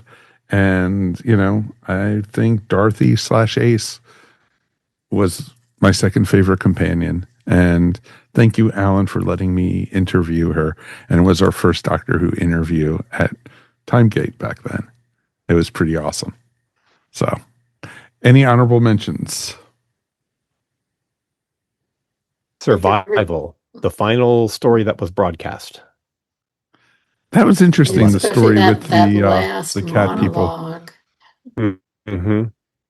What were you saying, Mary? That last monologue while Sylvester is walking away. Mm-hmm. Yep. It's just brilliant. Nobody's picking Ghostlight? I love Ghostlight. Love Ghostlight. Ellen is the only Why one would I you have bring ever that met up, who Mikey? loves Ghostlight. Because it's Mike Gordon's favorite episode of Doctor Who ever. Why did we not bring Alan in for that for Ghostlight? So at least because we had some of our audience would think we liked. I enjoyed Ghostlight the first couple Alan, times I've seen it. Kirby loved that episode, if you remember. Mm-hmm. He was just like over the moon with it. I thought Kirby loved bad. I felt so bad giving my opinion about Ghostlight. How I felt that was like, why do you hate me? Why are you? That was just so. It was torture. Anyway, sorry. No, it happens, but yeah, it was interesting. Any other honorable mentions? Happiness Patrol. Happiness Patrol. You got to pick TARDIS. Patrol. It was awesome. It is wacko. It is so weird. Yes. With the swimming pools on the top. It's just like, yeah. And that was Paradise Towers. No. Okay. But it all interesting stuff. But you had the Candy Man. One of the weirdest villains on Doctor Who. But it was like, okay. Yeah. All right, this should be fairly quick. The Eighth Doctor. So, I'll start the finish for me. What's up? Big Finish? It's going to be a big finish for me. Same I think one, we're or all it's going to be most of big us gonna finish be. or a butt. So yeah, I'm going to go first on this one. And for the Eighth Doctor, I'm going to do. I did Storm Warning. It was one of the first ones that they did early in the Big Finish era, and it also introduced Charlie Pollard as his companion, and one of the longest running companions in Doctor Who history, actually. And it was a first part of a trilogy of stories trying to figure out who Charlie was, and it was a great, great story. And he, Paul does such a great Doctor. He was robbed. I would have loved to seen him in a series. And I'm glad we did get the Big Finish adventures. And, bravo on it. And it's a good story, too. And so, and it's a historical story on top of it. So it's pretty cool. So I definitely would recommend that. All right, Mike G. Well, I'm going to pick the movie. I'm going to pick the Fox movie. And the reason that I'm picking it is almost the same reason that I picked when we talked about, just to bookend the whole thing, the first Doctor story, Unearthly Child, because even though it's not the best story, it sets a tone that and that I really appreciate. And when I look at the Doctor Who movie, yes, there's problems with it. There's a lot of problems with it, story-wise. But the look of it, the look of the TARDIS, the fact that they chose to continue and not just completely reboot the whole thing was, I think, a great move. So we get some continuity there. The casting of Paul McGann is untouchable, I think. His look from the clothes he wears, like his sort of neo-romantic sort of incarnation of the Doctor, I think was really intriguing. His soft-spokenness, he was not really like anybody that we'd seen before play the Doctor. And there was a depth to him that I wish we got a chance to explore. Look, I would have loved that this pilot would have been picked up and we would have gotten a TARDIS with the Eighth Doctor, Grace, and Chang. That would have been, to me, like a great combination that I would have really loved to watch. So yeah, this had some elements of it. Like there were some things in this that I think were really, really outstanding. So much so that, Doctor Who fans, even though they don't dismiss the Eighth Doctor because his presence was so strong in this. And, there's always a yearning to see more, to hear more. That's why I think the Big Finish is so popular with him. I'm guessing it's one of the most popular of their runs, stories. I'm not sure, but I would imagine so. Just because we can't get enough of him. And so I'm going to go with the Fox movie. Okay. All right, Mary. I also thought about Storm Warning because that's one of my favorite Big Finishes.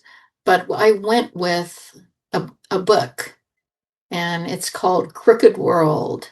And it is my favorite Doctor Who book of all time. It's just a bonkers and yet wonderful story where the Doctor lands on this world where it's a cartoon world, that certain events have happened to create this kind of isolated cartoon world. And it's a parody of mostly Warner Brothers cartoons. And you'll recognize, the characters don't have the same names, but you'll recognize all the characters in it.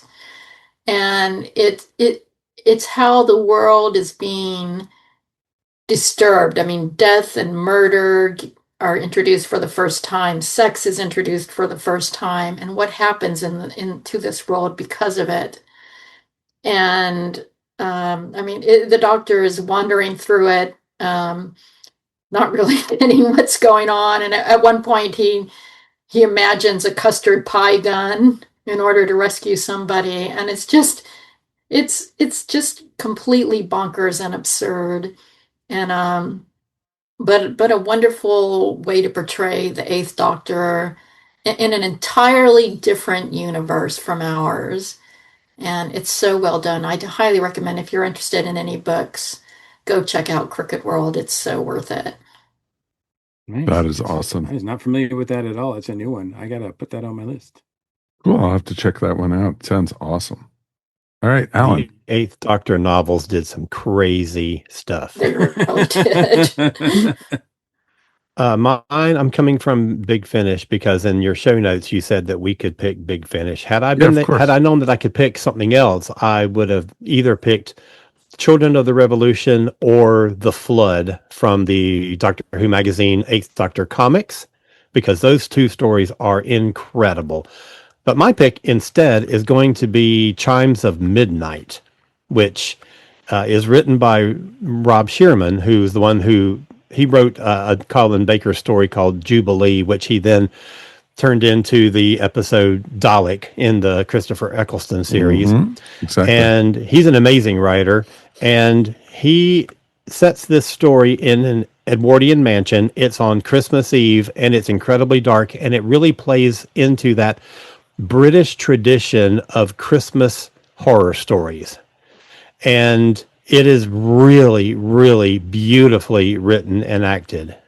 And it's the Eighth Doctor and Charlie, who the Eighth Doctor had a lot of really great companions in Big Finish, but Charlie is really his most iconic one. And this is such a strong story for both of them. And that's it. Chimes of Midnight.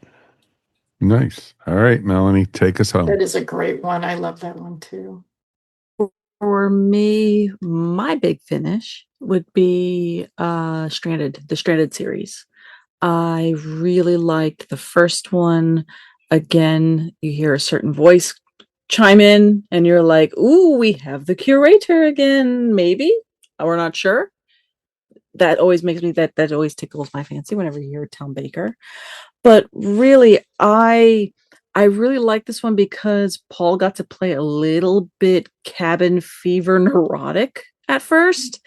I mean, it was like really, and this also, I mean, not just the 4 parts in Stranded 1, also in Stranded 2 and Stranded 3, they all dovetail very beautifully into one another.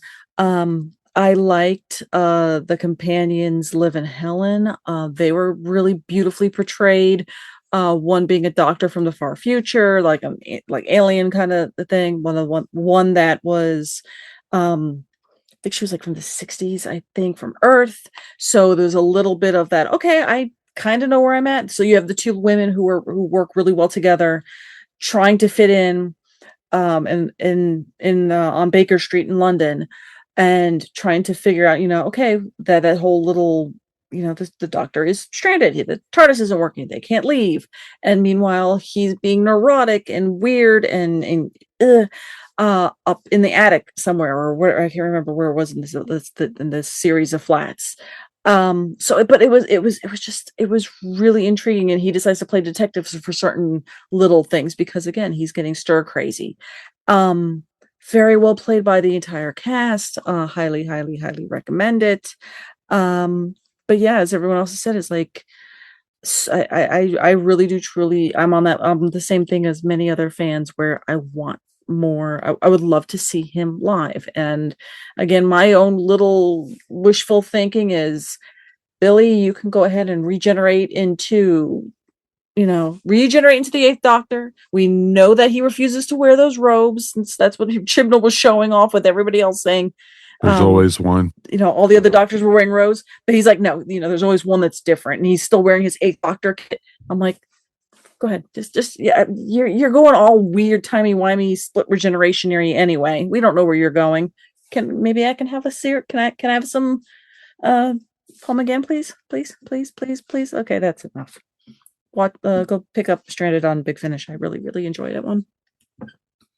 That's cool. Any honorable mentions? Wow. Nobody's mentioned Night of the Doctor, right? Yeah. Oh, it was wonderful, though. And it's amazing. It is amazing. I mean, it's awesome. That was amazing. And yeah, and a long time coming.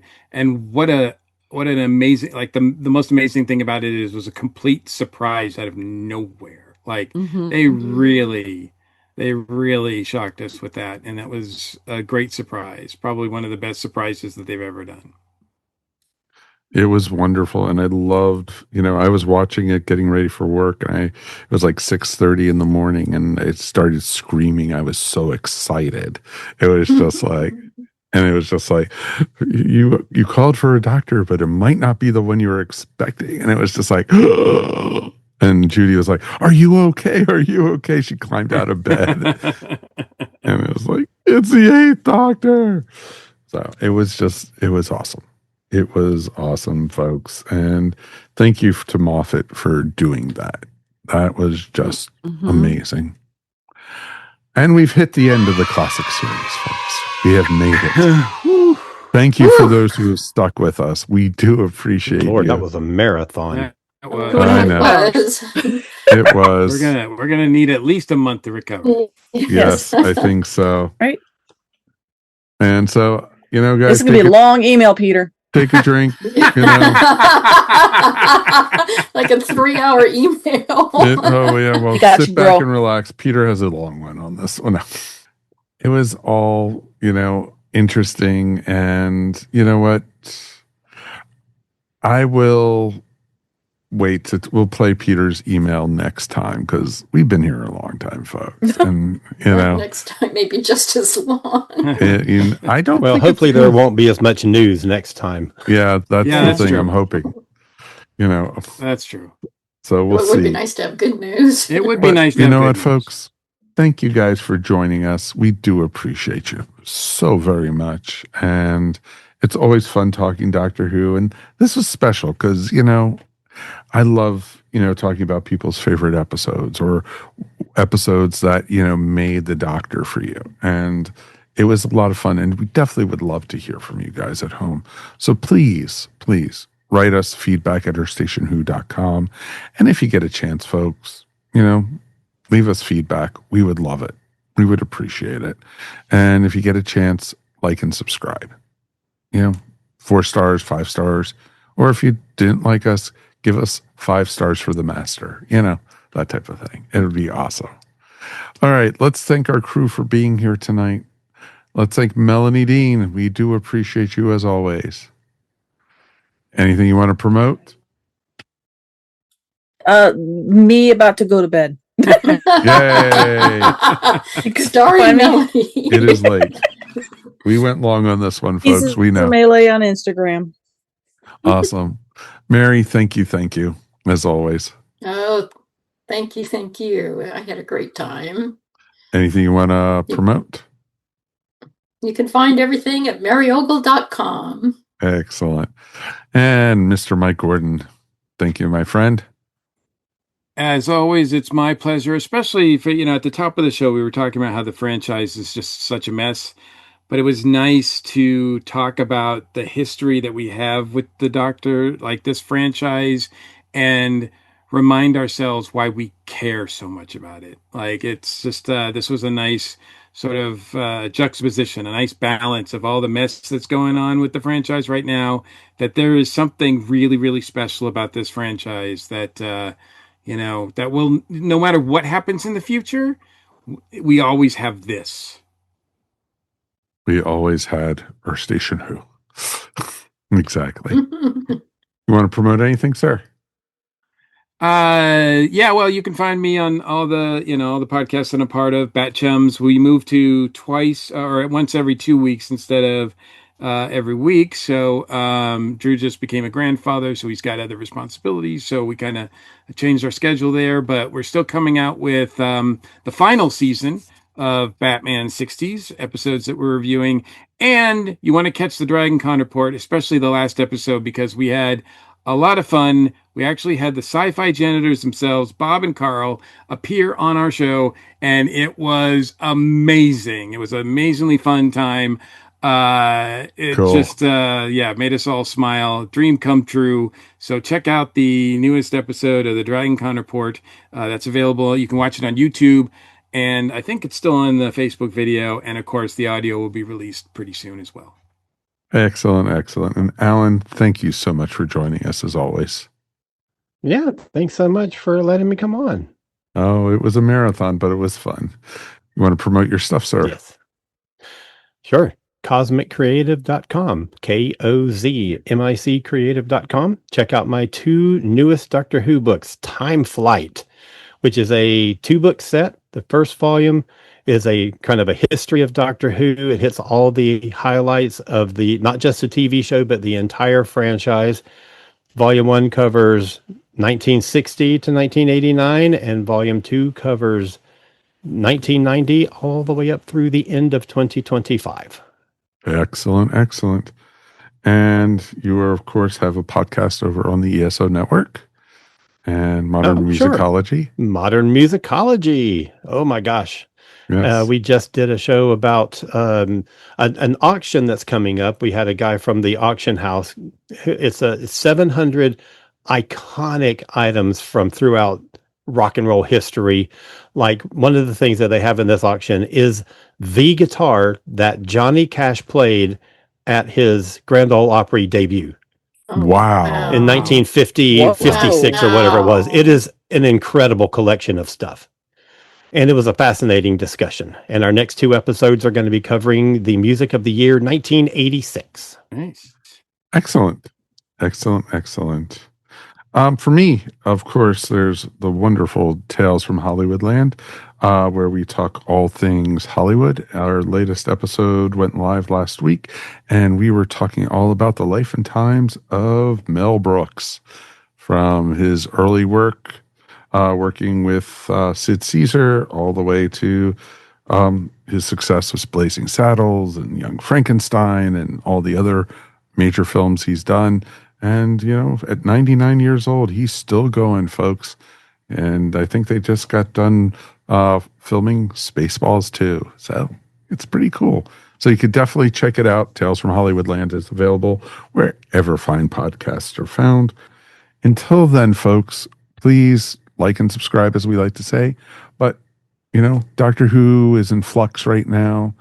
No pun intended. But we will be talking about it for every month until it comes back.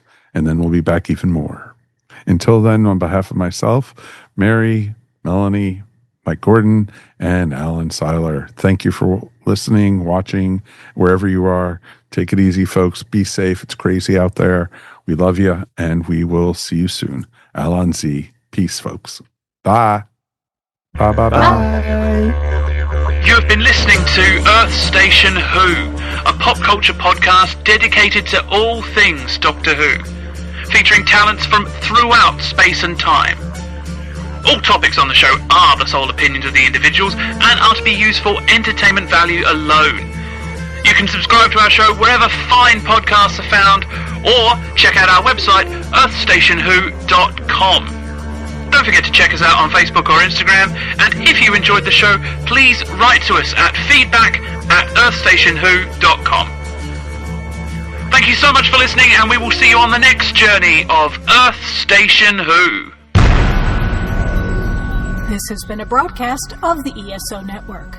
Be part of the crew and help support our shows by donating to our ESO Patreon or by shopping for the TeePublic store, which can all be found at www.esonetwork.com. The ESO Network, your station for all things geek.